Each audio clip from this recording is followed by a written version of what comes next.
Please be seated. Thank you all for coming. We are about to start. I proudly give the floor to Vice President Almunia.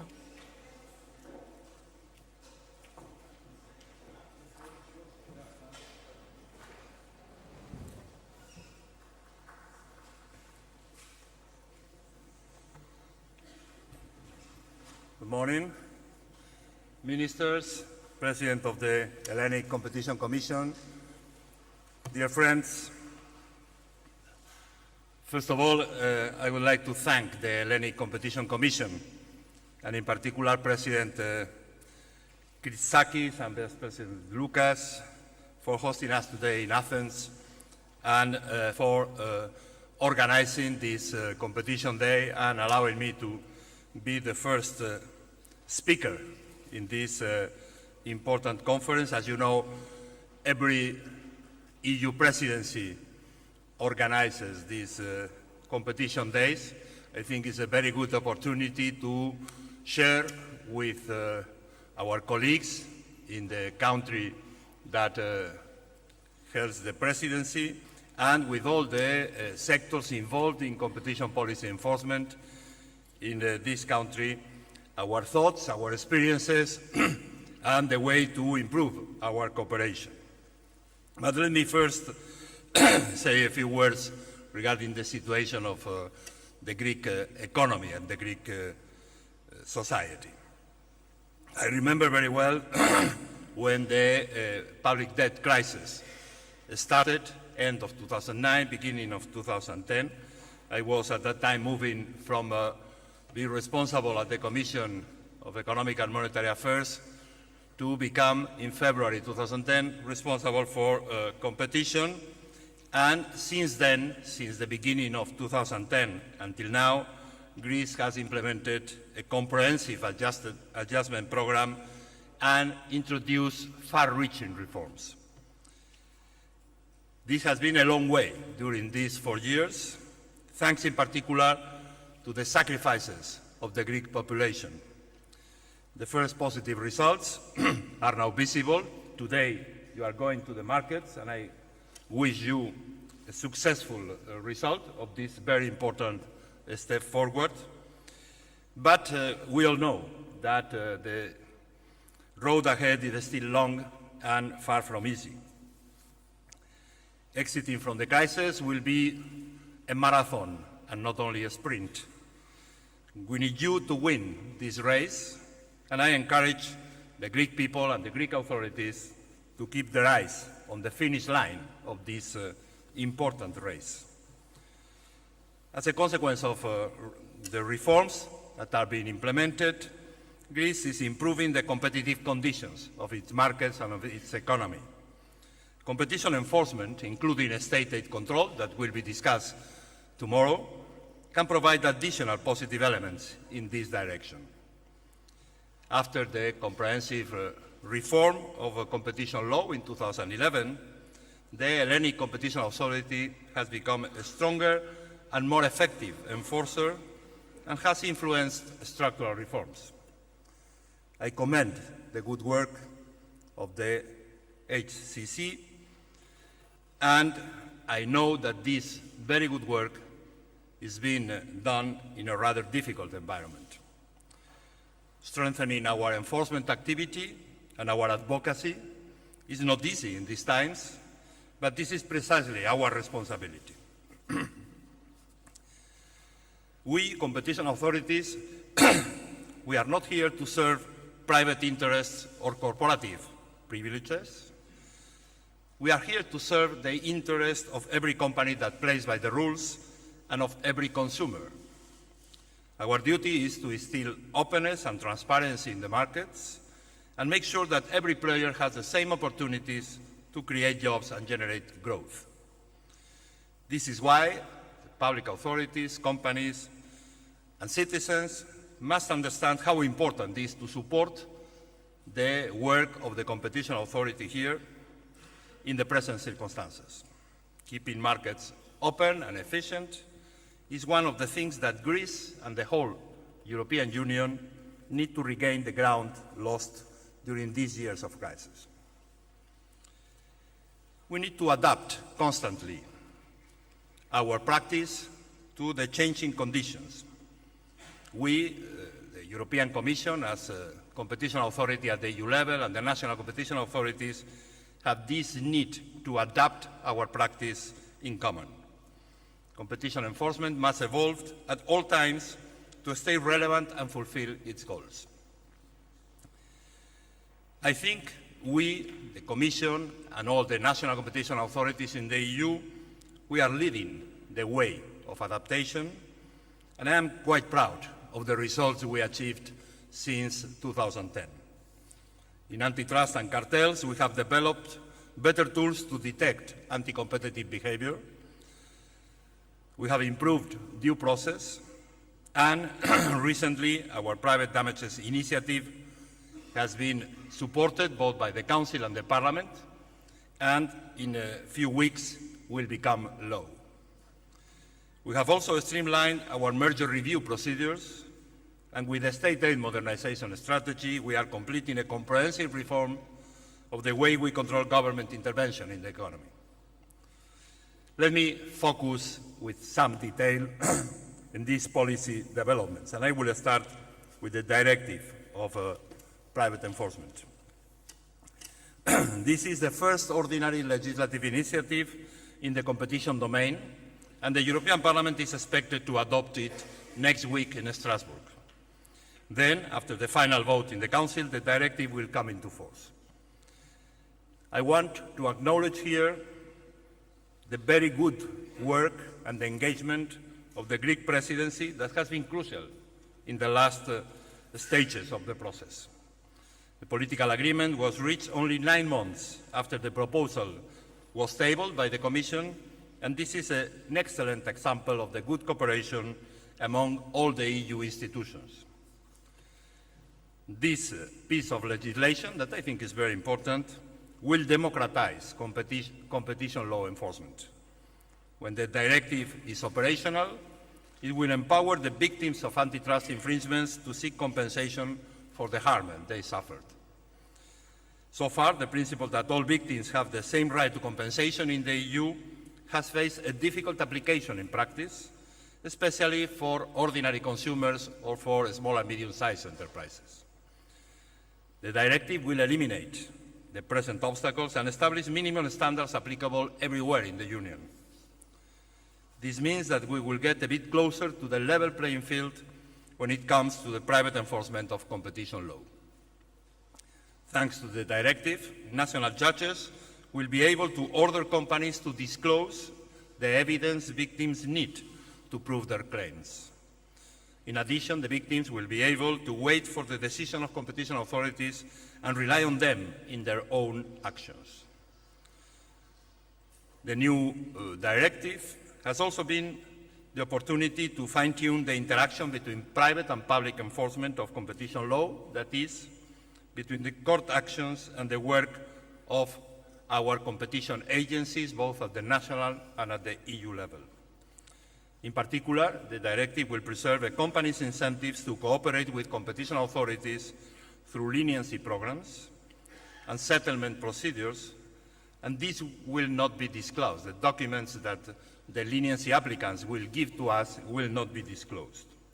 In addition, immunity recipients, usually the first to be sued, will be liable only to their own customers and not to those of their co-cartelists. I believe that these measures strike the right balance, affirming the principle that private enforcement crucially depends on a strong public enforcement. The second policy development I will mention is an example of how antitrust enforcement can be adapted and can support innovation in Europe. I'm talking about the new rules for the assessment of licensing agreements adopted by the Commission last month. Through these agreements, innovative firms license the use of their patents, know-how, and software to other companies. A good licensing system strengthens the incentives for research and development, helps to spread innovation, and allows licensees to bring new products and services to the market. However, these kind of agreements can also be used to stifle competition. For instance, two companies can use a licensing agreement to divide markets between themselves instead of competing with each other. The rules we approved last month will give better guidance to firms on how to license in ways that stimulate innovation and preserve a level playing field in our single market.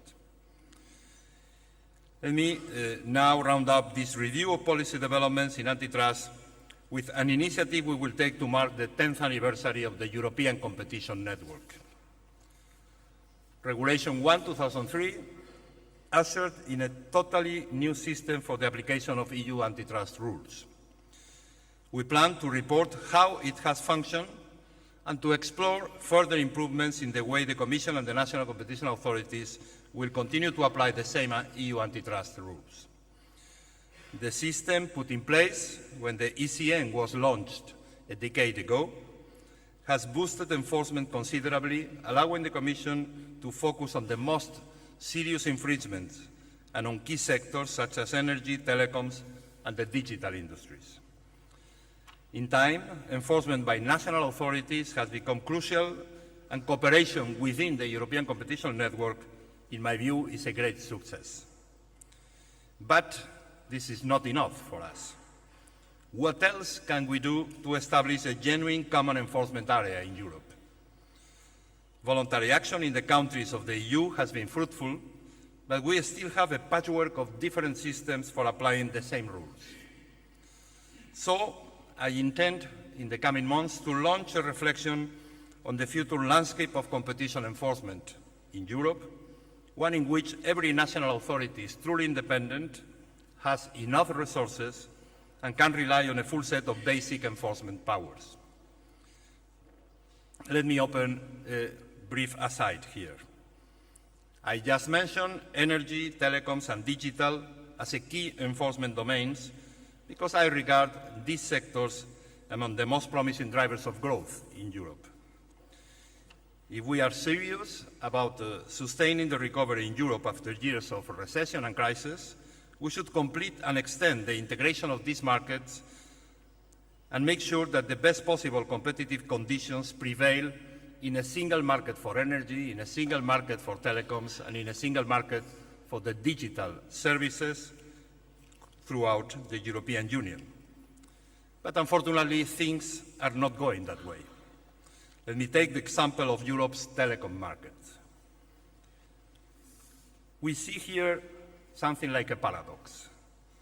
On the one hand, many of us call for the creation of a genuine internal market where telecom operators can invest in new technologies and networks, where telecom operators in Europe scale up in a market of 500 million people and take on their international competitors, in particular the so-called over-the-top players. But on the other hand, telecom regulation and spectrum allocation remain very much national affairs. As a result, every time we have to look into a merger or an acquisition between operators, we have no option but to assess it in the national market where this operation takes place. We need to build and to reinforce the single market through the twin forces of regulation and competition control that have always been crucial for our process of integration in Europe. And this is still the case. But now, what is at stake is boosting growth and competitiveness when Europe most needs it. We all knew that these are priority sectors for action, and we also know that only action at the European level can give us the results we look for. Let me now a few words on merger control. As I said before, we simplified merger control procedures since 1st of January this year to make our review even more focused and effective when it comes to potentially problematic transactions. And we have already seen tangible results in the first months of application of the new rules. Many more transactions are reviewed in simplified procedure, which reduces the burden on companies and on our own resources in cases that do not warrant intense and intensive scrutiny. But there is more to come. I'm planning to issue a white paper before the end of the mandate of this Commission to see how our system, already quite efficient, can be improved further. One issue the white paper will include is that of minority shareholdings. At present, these fall outside the scope of our control at EU level, while they are part of merger review in some member states and in other jurisdictions outside Europe. The white paper will put forward the idea that the Commission could review the deals that do not lead to the complete control of a company. Of course, this will not occur at all times, but only when transactions of EU dimension are potentially problematic, such as for minority shareholdings involving direct competitors. In these cases, it's suggested that the information burden on businesses is kept to a minimum. The Commission would then decide whether to investigate the transaction further. The white paper will also propose ways to streamline the referral system between national competition authorities and the Commission to make it quicker and simpler for businesses and public authorities. But you are aware that the most comprehensive reform of competition policies during these 4 years of mandate of this Commission has been in state aid. I launched a modernization strategy of state aid over 2 years ago that tries to align our state aid control with our strategy for growth and jobs and with the policies designed to help our economies take again the path of growth. The reform will also help our governments to improve the quality of their expenditures. This means, above all, promoting good and well-designed aid that targets market failures and does not distort competition. And finally, the modernization of state aid will make the rules clearer and easier to comply, to make implementation as easy as possible. A modern control of public subsidies or state aid needs to focus on the measures that cause the most damage to the internal market, hindering the recovery in Europe. In this line, we are introducing appropriate safeguards in terms of more transparent procedures and better ex-post monitoring or evaluation of measures. The first guidelines of the new batch on the public financing of broadband projects were adopted in December 2012. Last year, we adopted the regional aid guidelines, the cinema guidelines, together with the enabling and procedural regulations. This year, 3 new guidelines have been issued on risk finance, aviation, and yesterday on energy and environment. The risk finance guidelines will allow governments to grant larger subsidies to SMEs and mid-caps more quickly. This is a significant move to support the recovery at a time when market conditions and access to credit are still difficult, for SMEs in particular. Then came the new guidelines to promote the sound use of public resources for airports and airlines. These rules will limit competition distortions in the industry, in particular by avoiding overcapacity and the duplication of unprofitable airports. And let me say a few words on the energy and environmental guidelines adopted yesterday by the College of Commissioners. These new guidelines are designed to preserve the achievement of our ambitious climate change and energy objectives. They extend their scope from aid for environmental and energy efficiency to include the energy field. For the first time, the guidelines will comprise rules for energy infrastructure and generation adequacy measures. They will ensure that support systems for renewables are sustainable and also take a long-term view on the integration of renewable sources of energy in electricity markets thanks to modern market-based support systems. To take account of these subsidies on the competitiveness of the European industry, the new guidelines allow our governments to partially relieve the industries that are particularly exposed to international competition from the burden of financing renewables. And the new guidelines also encourage the physical completion of the energy single market by taking a positive presumption towards investment aid in infrastructure projects that have a cross-border impact or contribute to regional cohesion. What remains to be done in the state aid modernization strategy before the summer is the adoption of new guidelines on the rescue and restructuring of non-financial firms and new guidelines on research, development and innovation. And these guidelines, research, development and innovation, that we intend to adopt it next month, will include new rules on large-scale projects that pursue common European interests.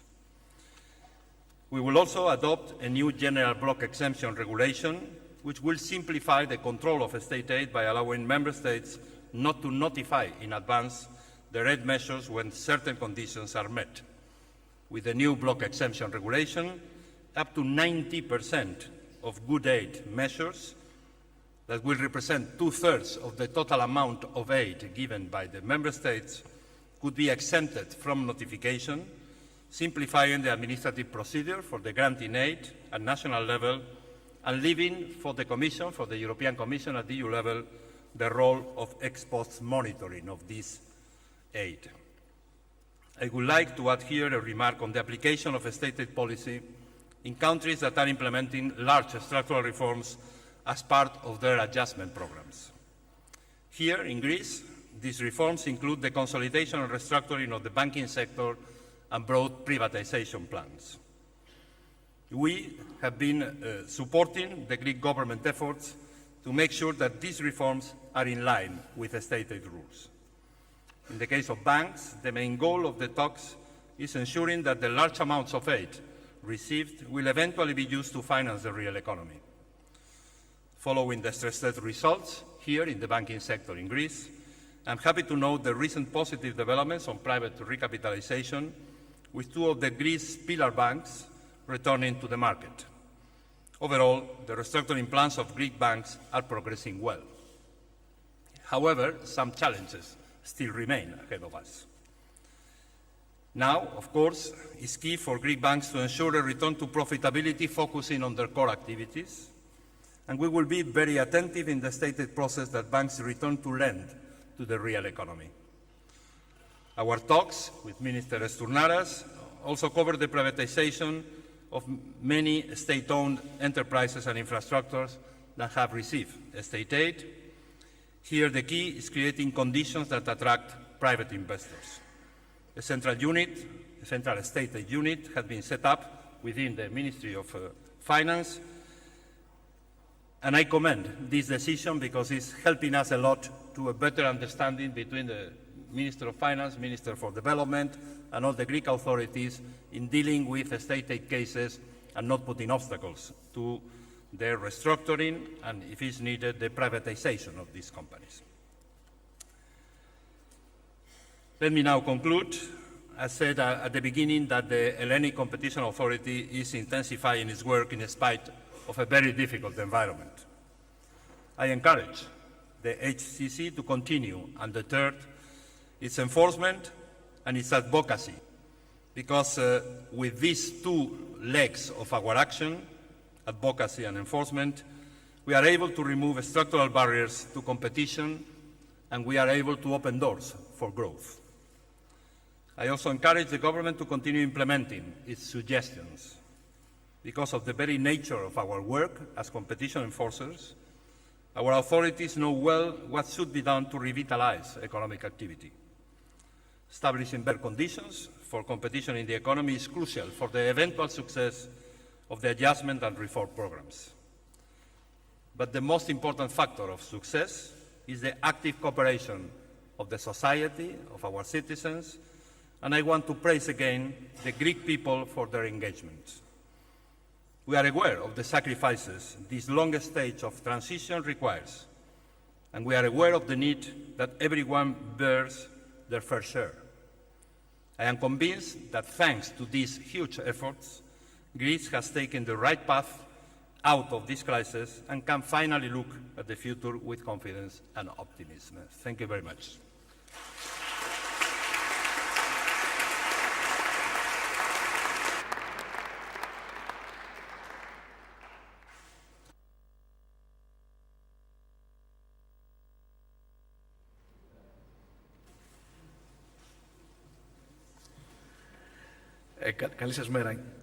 Good morning, dear friends and Vice President of the European Commission. ministers. Now, I listened with great joy when the Vice President was talking about the sacrifices of the Greek people, which have finally proven and borne fruits, and our economy seems to be moving out of the crisis, it appears. Now, I must say that with the competition services, we've had excellent collaboration recently. Now, this DG of the Commission is very important and has to do with the prosperity of the consumer. And a lot of people don't know what the Competition Commission actually does.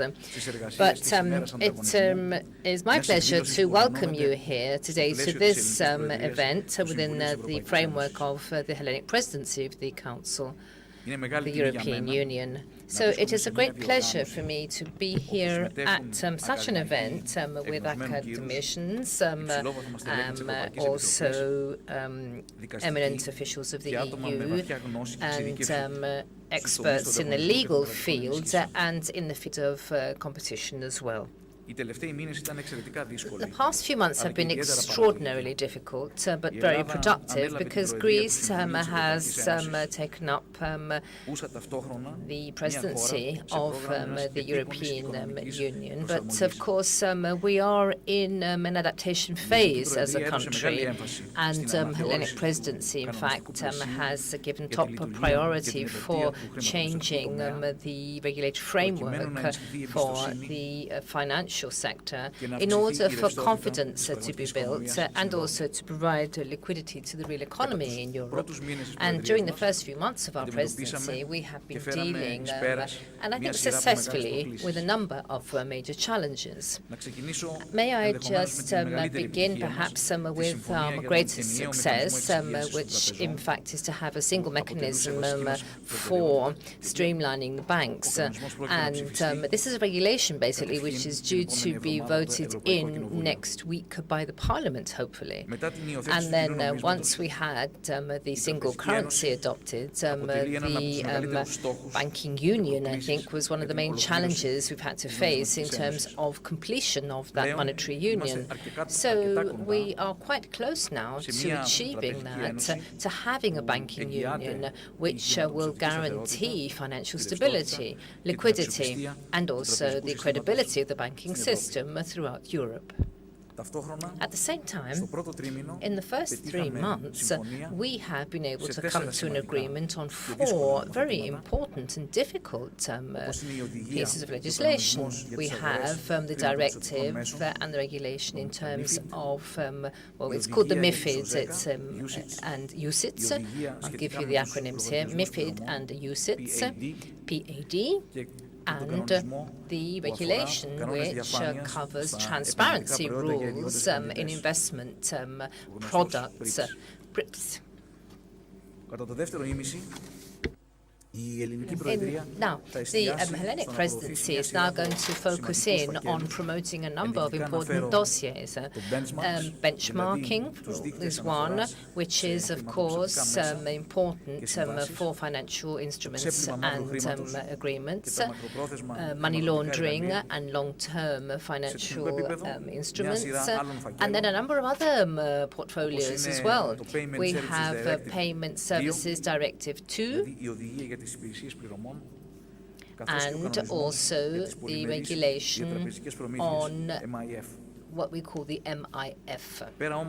Now, apart from this substantial progress, which are of common European interest, Greece has, I think, now recognized by our friends and critics, been able, therefore, to move out of the crisis. We're very close to that anyway. 4 years ago, After the fiscal consolidation and many reforms in the country, the Greek economy now has started to show the first pickup signs, and adaptation was very important. We started a very high deficit, which had caused the crisis, and a huge primary deficit and a budget deficit, as well as current account deficit. But now we have surplus. We have, with cyclically corrected terms, it's an adjustment for inflation. Then it seems that Greece, in fact, has been able to, in the OECD countries, in the post-Second World War period, have been able, in fact, from 2010, to make the greatest adjustment possible. We're talking about 15% of GDP here. So I do think that we have been able to have good results because of the pickup signs, as I said. Now, today, for the first time after 4 years, Greece has gone to the foreign lending markets. And shortly, I'll be able to, in fact, give the results of that particular venture. And then for further steps now, we're going to have to use all instruments to hand in order for us to promote development, to be able to create new jobs and provide prospects and hope for citizens of Greece, because the citizens of this country have really borne very, very severe measures during the course of this crisis.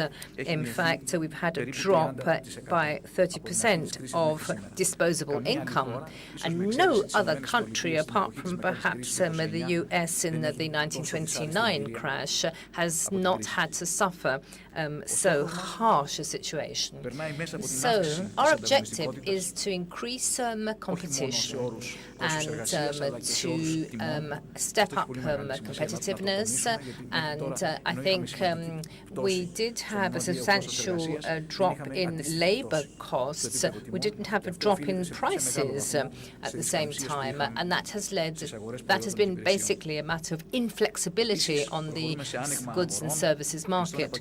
So we're opening up the markets, we're making things more flexible in terms of the professions, and Greece is now to create a new developmental model, which will go to market, be extrovert, and will be enterprise-friendly. And also we will have high added value in terms of the supply side. And on the demand side, we do hope that there will be higher consumption and an increase in net exports, hopefully, over the next few years. So this developmental model does make full use of our comparative advantages, such as our location, our climate, our culture, our natural resources, but more than that, a highly well-trained workforce. Many of you may not know that, in fact, in scientific citations, in fact, Greece has the highest performance. But these scientific citations have to, in fact, be translated into patents and to production. That is our real challenge today. Now, during the last 4 years, Greece has adapted changes in almost all sectors of the economy, and more substantially in the labour market, and the insurance market, the health sector, and also in terms of management. Now, the OECD has said that Greece has been the country to respond most positively to this developmental course. However, we have to keep moving on. We're not sitting on our laurels. We have to take positive steps forwards as quickly as possible to come up with results that can be really understood by more and more people in this society. You see, theory, but also empirical experience show that a crisis does bring negative consequences for a long time if the economy is full of distortions and inflexibilities. When the labour market is strictly regulated, unemployment may not increase quickly, but you have very slow growth. And I think that our Vice President of the Commission can also confirm this being true for his country as well. You see, when you have goods and services markets characterized by reduced competitiveness, you don't have a drop in prices, even if your labor costs have gone down.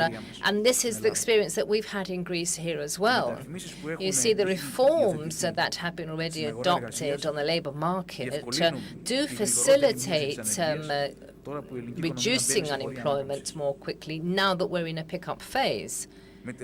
And with the reforms in terms of the goods and services, with a bill of law that was ratified in the House very recently in Greece, so we're expecting further drop in prices, an increase in investment and employment. All economic models show that very shortly we will have a good spin-off in terms of investment, employment and competitiveness and added value.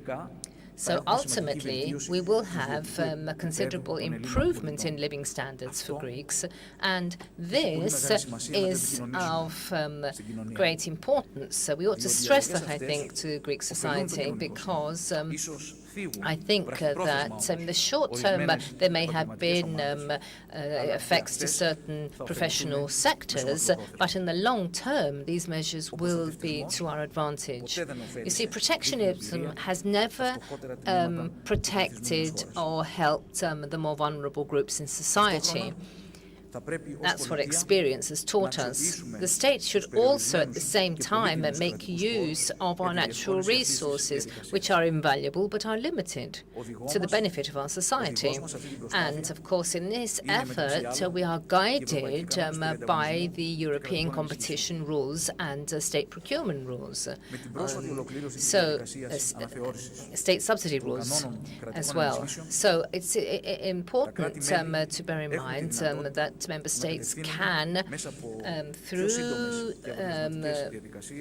very quick procedures, channel resources to being able to add more dynamism to the economy.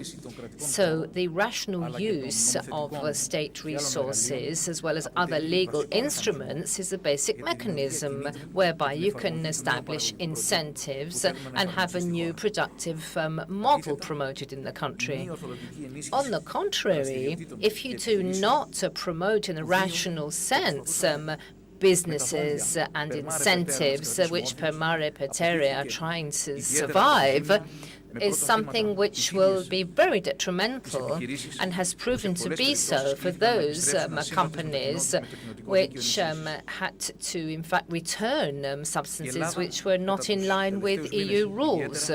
Now, Greece, over the past few months, has corrected this situation. We have restructured the banking system. We have recapitalized the banks, and we've been able also to move ahead in terms of the privatization program, which is quite a major program, and there's still a lot to do on that. You see, the role of the Ministry of Finance, as well as the Ministry of Development in this whole process, is crucial. You see, so far we had a decentralized system with state subsidies policy coming under each ministry independently. But now with a new framework, the Ministry of Finance is the main regulator and decider as concerns what happens with the state aid, and that will make sure that you do have conformity with EU rules adhered to. Now, we are now at a very difficult juncture in terms of state aid. We have reviewed our legal framework, which evaluated state aid so far, as well as with Law 4152 of 2013, we, within the Ministry of Finance, have established a central unit for state aid with enhanced competence, and it acts as a contact point with the Commission services. We cannot, of course, forget about having the right sort of know-how in each ministry. That's why I think that we are trying to enhance our collaboration with each individual ministry, where we have independent units which will link up as a network for this whole effort. Now, our objective primarily is to make use of all tools and instruments to hand after the recent amendments of the rules, as well as the National Strategic Development Programme, or ESPA in Greek, funds, and also to make sure that the money is used correctly and to promote the different sectors of our economy that will be extrovert and looking to market. So it's important to look at state aid in Greece because we've done a lot of reform on this. I must thank the Greek Competition Committee on this as well. And may I wish you every success in your deliberations today.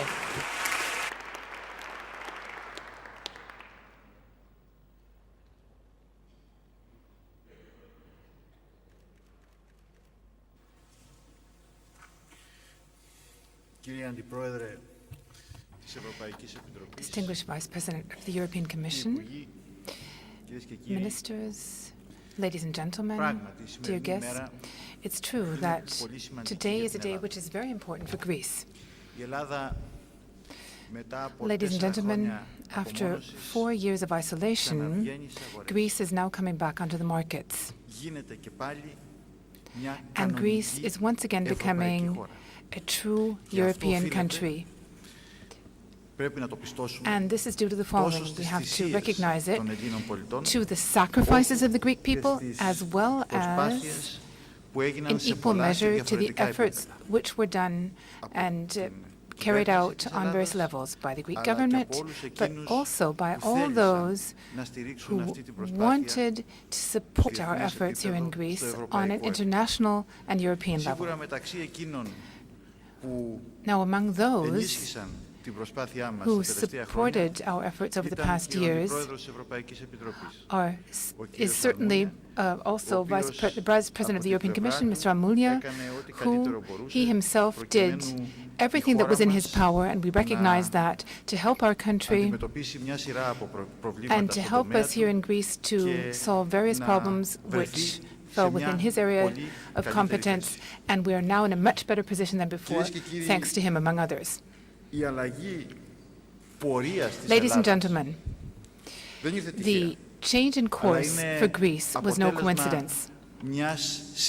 Rather, it was the result of a series of political decisions and policies in the field of financial and economic policy, as well as in the field of structural change. Of course, I'm not the Minister for the Economy and Finance, as you've already heard from Mr. Stournaras, from my colleague, and I think it became very clear on the basis of what he said that a few years ago, Greece may have had double or twin deficits in the area of the budget as well as in the area of current accounts. And today, we have double or twin surpluses by comparison. In the area of structural change, I'd like to say a few more words, if I may, in order to point out to you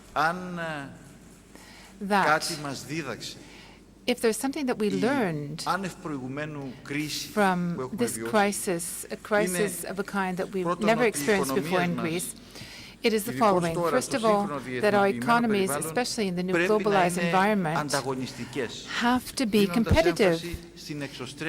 And in so doing, we have to emphasize extrovertedness and innovation. And this has to be based on appropriate policies. And secondly, we must maintain our social model. In order to do so, we have to support healthy entrepreneurship, because this in turn supports employment and makes for better day-to-day living conditions for our citizens. And this cannot be achieved by magic, ladies and gentlemen. Rather, it can be achieved on the basis of simple, logical thinking and reason, and on the basis of the private market. Now, of course, this in turn is served by the rules of competition, and this is our topic for today's conference. And this is something which the Greek government has been basing itself on in its measures of the past few years in order to overcome the crisis and get back on track in terms of economic growth. Now, I don't want to say too much about what we did in the insurance sector and the employment sector and so on and so forth. Rather, I'd just like to give you a few points about the most recent measures carried out by my ministry, and which also go in this direction. They have to do with supporting competition, which, I can only say it once again, is the prerequisite that we need to fulfill in order to bring our economy forward, in order to improve day-to-day life in this country. First of all, we have liberalized the markets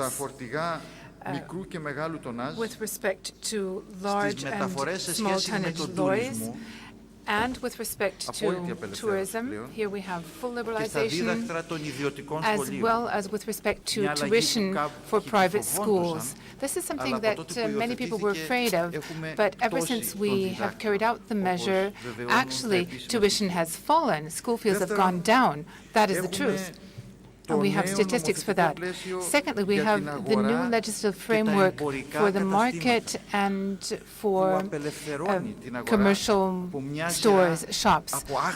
And this makes it possible to, or has made it possible to do away with a whole series of obsolete and complicated rules. Thirdly, we have much more simple rules with respect to the market today, and this makes it possible for entrepreneurs to sell more in more places than before, in greater variety of locations, so that's also an improvement. Then, fourthly, we have a modern European market framework for 16 professions now, more than we had before, along the lines of European legislation. Then, furthermore, we also overcame the distortion of the fuel market on the basis of the Competition Commission's proposals, once again. But something that I would like to say a few more words about is the law that we recently passed, and which has allowed us to overcome many obstacles in the field of trade, tourism, construction materials, and food products.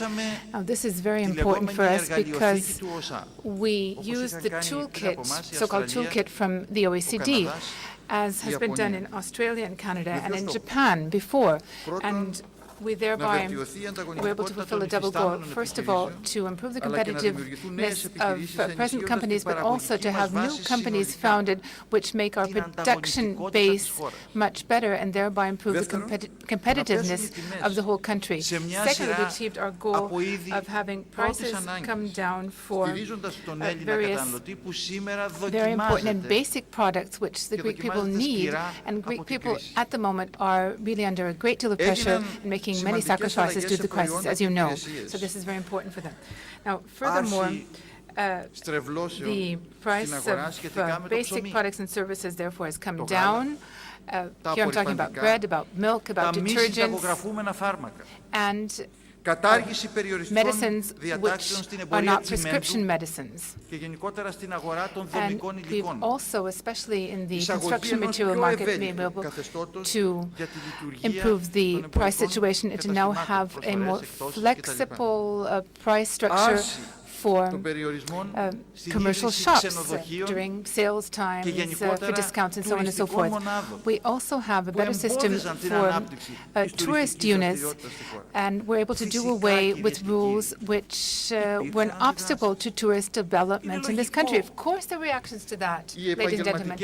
I mean, it stands to reason that that had to happen, and various professional and commercial groups had to, of course, defend the interests of each of their commercial areas. And of course, those who were already on the market tried to defend their interests. However, we, representing the government and the Ministry of Economic Development, of course, are not here in order to simply defend the interests of various small professional groups. Rather, we need to see the whole picture. We have to defend the common good and interests of all of our consumers and of the whole of the market. And this is why we move forward decisively in order to serve the interests of the millions of Greek citizens who saw their incomes drop by 25 to 30, even 50% over the past years. And all of these citizens, of course, have the right to work on a free market without having any obstacles put in their way, which would hinder them in exercising a profession simply due to obsolete rules, but rather that make it possible for them to actually work and earn their living on a free market. Now, of course, there's no point in trying to keep prices up and competition down if it's not in the interest of the common good. And that is why we did not subject ourselves or allow ourselves to be subjected to the pressure that was brought to bear on us by these various vested interests. Rather, we went after our goal and we achieved it because this was our duty to the Greek citizens. And it's also what our conscience told us to do it. And it's the most substantial kind of policy that we could have carried out under the prevailing conditions. So we couldn't put up the salaries or pensions in this country, but we could do something about the market in order for prices to come down, and we could do something about deregulating the market so that people could actually carry out professions freely without coming under pressure from legal cartels, which is what we had in the past. So we're carrying forward our efforts, and there are various legislative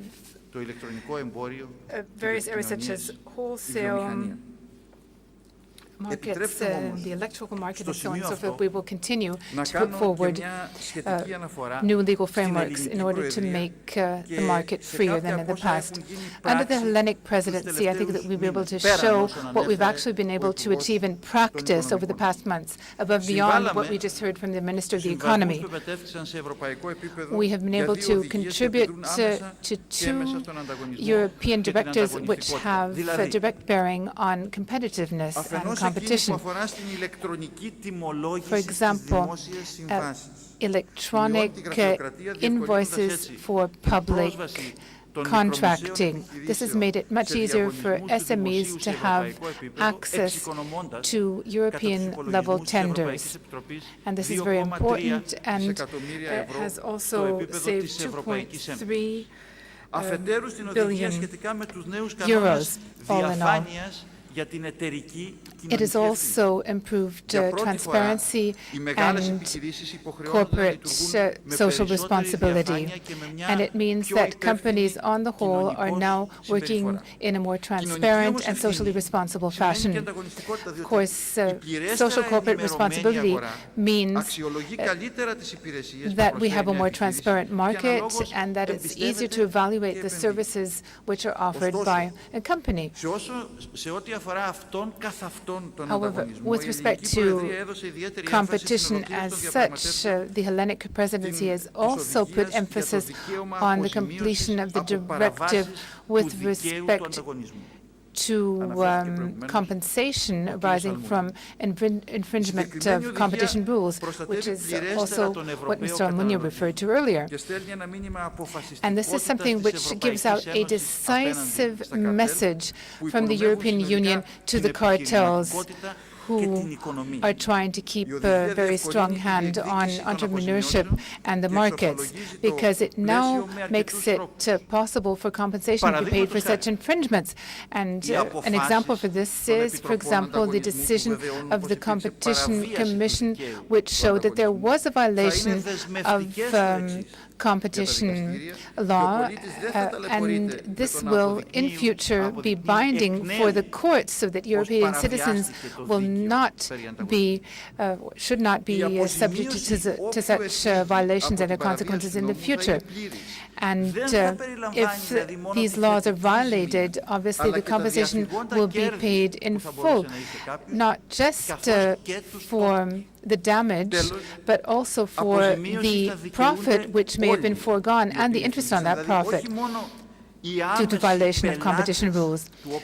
Then also the direct customers or clients of the infringers, so not only the wholesalers, but also the next links in the chain, for example, local authorities, retailers and so forth, will also be subject to compensation and or rather entitled to compensation. So this is a very good thing for European citizens and European consumers on the whole. This is something we've been very pleased to contribute to, and I'd also like to say how constructive the cooperation and collaboration with Commissioner Almunia has been, and I'd also like to express our gratitude for the help that we have received from him, but also from the Greek Competition Commission, because this has been of decisive significance for us to carry out the very complicated negotiations that had to be completed. The intention of our government, of course, is to make this directive part of Greek law as soon as possible and not to wait for the deadline that has been put for us for incorporating it into national law. Ladies and gentlemen, we're now leaving behind us the economic crisis, and in so doing, as the country of Greece and as a member of the European Union, we have many challenges that we're up against in the field of social responsibility and in the field of competition. In both these fields, it's very clear that the culture of working together must have a positive effect and will have a positive effect on competition in our markets, and thereby also on protection for our consumers and our citizens.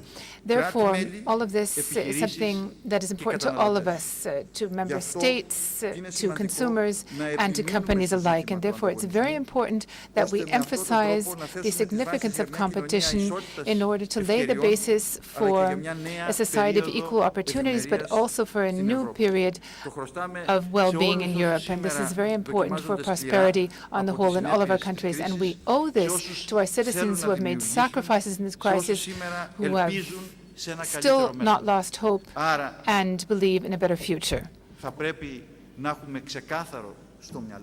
So it has to be clear in our minds, ladies and gentlemen, that what we need is not only the 10th of April as a day of competition in Europe. We need much more than that.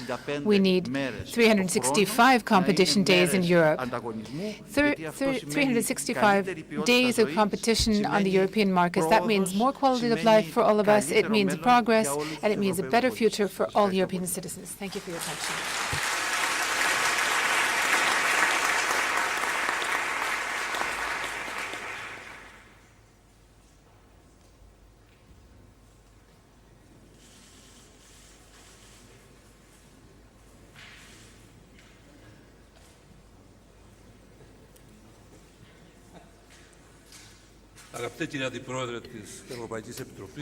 Vice President of the European Commission, ministers, judges, and presidents of our national competition bodies around Europe,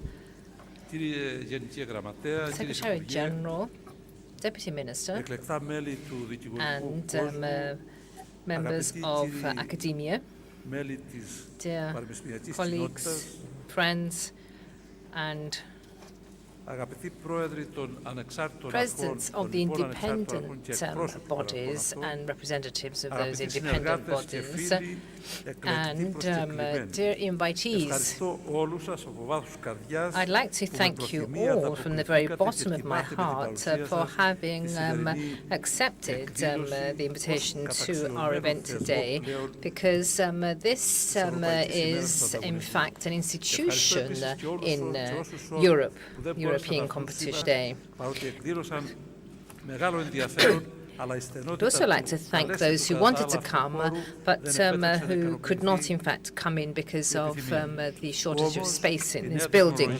New technology, of course, does give us the possibility, via the internet, for them to be able, if they so wish, from their very offices, on their PCs, to actually, in fact, follow the course of our deliberations here today, and to listen to the various speeches from our eminent ministers. So permit me, dear friends, in directing myself to all of you, to say in the Cretan dialect, welcome, welcome 1,000 times over, as meadows full of flower and green clover. So, dear Vice President of the European Commission, and dear colleagues and representatives of the independent bodies, of course, I fully recognize the efforts that have been undertaken by yourselves as well in order for one to have a healthy competition established within our countries. Now, for Greece, problems are still very severe, as you know, and they have been mentioned by our Minister for Finance, Mr. Stournaras. It was, of course, the fiscal crisis we've had over the past few years that we have had a drop in the purchasing power and a drop in the living standards for Greek citizens. So this is a rather gloomy climate, and this is the climate now that we see, and of course this means that our Competition Commission has had to bear the brunt of that. We have shifted the thrust of our actions to try and deal with structural problems as concerns the institutional framework that we have had on our market.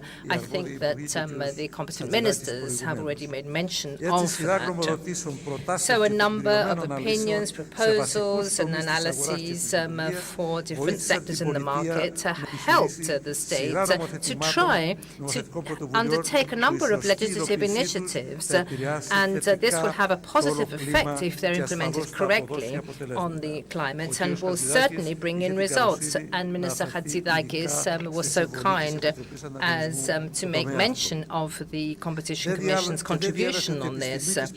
And of course, we do know that in order to have a successful policy, you will ultimately have the right sort of climate created in order to have progress in society and to push prices down. And you do know that these are not just a matter of lip service. I think that our Vice President of the Commission is an expert on this. Now, in the crisis, the steps that have been undertaken are very important, and Vice President of the Commission, Almunia, has mentioned this. Now, the Europe, which talks about the rule of law and, of course, collaboration between our nations, has put down the foundations for solving these problems. The crisis has affected all economies, more or less, in the European Union, but more so the Greek economy, but I think has shown the strength of the Union and has given it the incentive to also develop and to be able to concentrate in on the targets of justice, prosperity and stability, and to show that the concept of social solidarity is not simply a void. And I think that this gives us courage and strength to continue our efforts to further promote our collaboration based on the fact that the the European competition policy is an important pillar in our unification procedure. Now, so we, of course, in trying to achieve that objective, are trying to contribute towards the implementation of European legislation on competition and to look to the domestic market as well. And, of course, I think that we have waged our battle with a certain amount of success internationally, as I think has been confirmed from official lips this morning. Now, I think that it is quite justified for one to be optimistic that all of the sacrifices and deprivations of the Greek people will not be in vain, but that the necessary reforms will bring in and breathe new life into the economy. This is an optimism I draw from the ground that has been covered during this crisis. Now, Greece was not a country which, in fact, was familiar with the free functioning of the market. In fact, it was only in 1977, with the Competition Law 703, that the basic groundwork was done for the market to be liberated. And, of course, Ms. Almunia made mention of this as well, in the sense that through the European communities at the time, we were able, in fact, to step up our competition, do away, of course, with obstacles which distorted our market.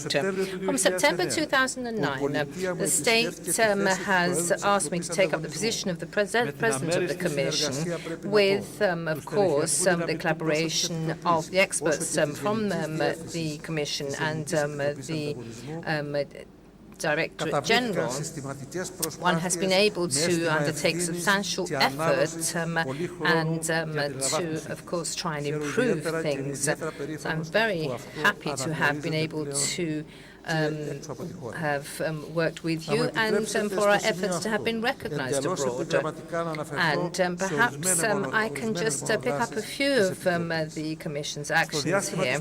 You see, it was under my presidency, in fact, that a number of important decisions were taken in terms of sanctions imposed upon companies because of their cartel activities. And this has meant that it has acted as a deterrent to other companies. I'm not happy because of the fines imposed. I'm happy that, in fact, their behavior has been rectified, because people have to understand that they can, of course, work freely and develop freely their activities. But the Competition Commission and its principles have to be adhered to, and those who contravene the law have to be punished. Those of you from the legal world that are here, please do convey that very steadfast position we have in the Competition Commission. Now, in terms of the organizational framework, what we have done is to update a lot of our texts and issued new rules.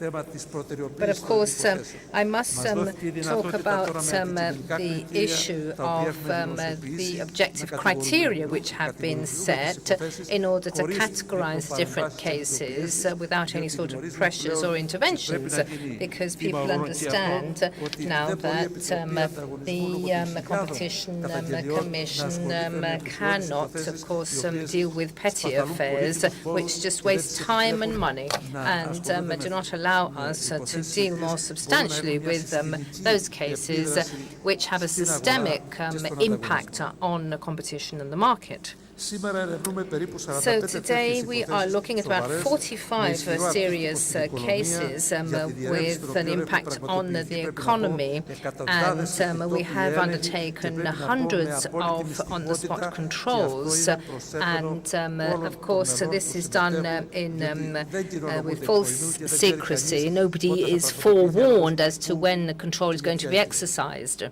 and that's very important.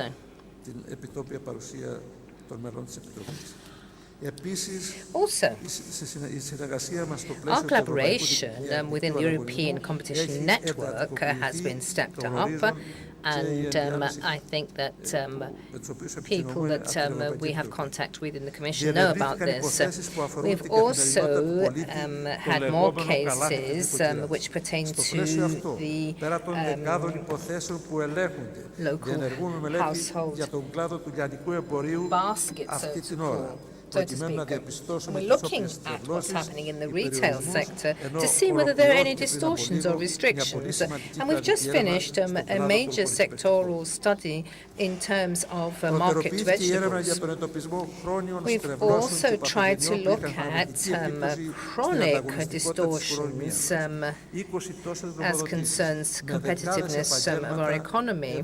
We have a lot of opinions that have been issued as concerns certain specific professions. And I must say that the state has rushed in to apply these proposals from the Competition Commission, and I consider that the results will certainly be seen in the immediate future. And, of course, the responsibility here is also incumbent upon the control bodies who should be controlling us in terms of our decisions, but also the ministries in terms of implementing these ministerial decisions. Now, within 1 year, we have been able to exercise control in the banks as well, where we had communications as concerns banking activities and concentrations. We were also able to participate in the OECD program with a group of specialists, as the Minister said before, and I think that this was very decisive for us to be in that group. And of course, the report was mentioned already, and the Secretary General of the OECD, Mr. Gouria, in fact, made that presentation along with Minister Hatzidakis. And we have also talked about dealing with other obstacles and inflexibilities in order to step up the competitiveness of very crucial sectors of our economy. For example, with petroleum products, there's been an intervention there, and we have also, in collaboration with the Ministry of Development, had the proposals from the Competition Commission implemented there. Construction materials, the market vegetable sector as well, where we've analyzed how prices are shaped from the field to the shelf, as we call it, or from farm to fork, as we would say in English. So I do think, ladies and gentlemen, that to have the appropriate objectives and a very clear-cut and rational strategy, as well as diligence, is a recipe for success. And this, I think, has been proven over the years in the work of our Commission. Of course, much has yet to be done in order to set down the basis for the effective and smooth functioning of the market. And there are certain things that go beyond our particular competence. There are issues pertaining to very high taxation and our dependence on imports, entrepreneurship in Greece, which relies too much on the state, and also transport, very high transport costs for goods, and a lack of consumer consciousness patience in Greece. That is important in Greece because it's missing, but we also have vested interests of certain groups which have acted as an obstacle in the past. I've only really touched upon a very few challenges of our domestic economy here, but I'm sure that all of you here will have understood that that is the case. And I'd like to just add how important a contribution has been made by the administrative courts here in Greece at all levels. And I must say that their dedication and expertise has helped examine the decisions taken by the Competition Commission, and their case law and the jurisprudence is very important for us in terms of any other cases which will come up. And we do thank them very much for their efforts, because it taps into our efforts. And it's true to say that the number of cases that have in fact gone through the appeal court have proven the contribution of the judiciary on this as well. In fact, 12 cases out of the 14 were decided in our favour or in line with our proposals. And that, I think, shows how diligent we have been. But we also thank the judiciary for its input. Now, to change mentalities, to teach people about competition, and to move away from state protectionism and to have a more competitive economy is important for us, because we need to modernize, we need to be more financially effective, and we need to achieve better performance in a global world, both Europe-wide but also worldwide. And this, I think, would be to the benefit of the Greek economy, but also of the European economy and of society. Now, I think that economic crisis is a difficult thing to deal with. Of course, the ministers have seen how people complain about the economic crisis. They see the everyday reality of those complaints. Now, everybody wants to have some sort of correction made, which will be effective. But these changes affect us. That is something you cannot get away with. This is the criterion we have to set, basically, is for these changes to be made. We need to have some sort of quality improvement in our changes as well. And I think that we have to, as I said, change mentalities and practices. A lot of our resources and our energies go into making changes to the system effectively, so that you can have an environment of stability, justice and prosperity for all established. I must also make mention of the substantial contribution of the European Commission, and my thanks to Mr. Almunia, because with your decisions and interventions in the development and also this has helped in terms of implementation of rules and the rules of competition more specifically, as the ministers have already explained. So I just wanted to thank you also, Mr. Almunia, for being with us here today, but also for your contributions.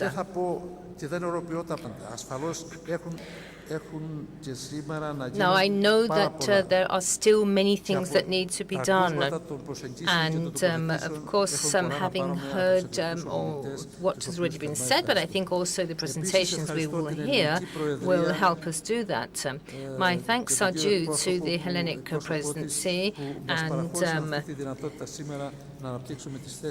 the representative of the Hellenic Presidency, who has made this building available to us. I'd also like to thank the Deputy President of the committee, Mr. Loukas, the Director General, Mrs. Xirokosta, and the members of the organising committee. And, of course, I thank them for having helped us in the organisation. My thanks are also due to all of you here today and those that will be making your presentations during the course of this meeting. For those who are outside of our country, our friends, who are many in number and whom I'd like to thank once again, and those who were not able to come in, let me say to them, without actually mentioning them each individually, to cite a Cretan poem. You have come from afar after much endeavour, but have honoured our land here with ties that won't sever.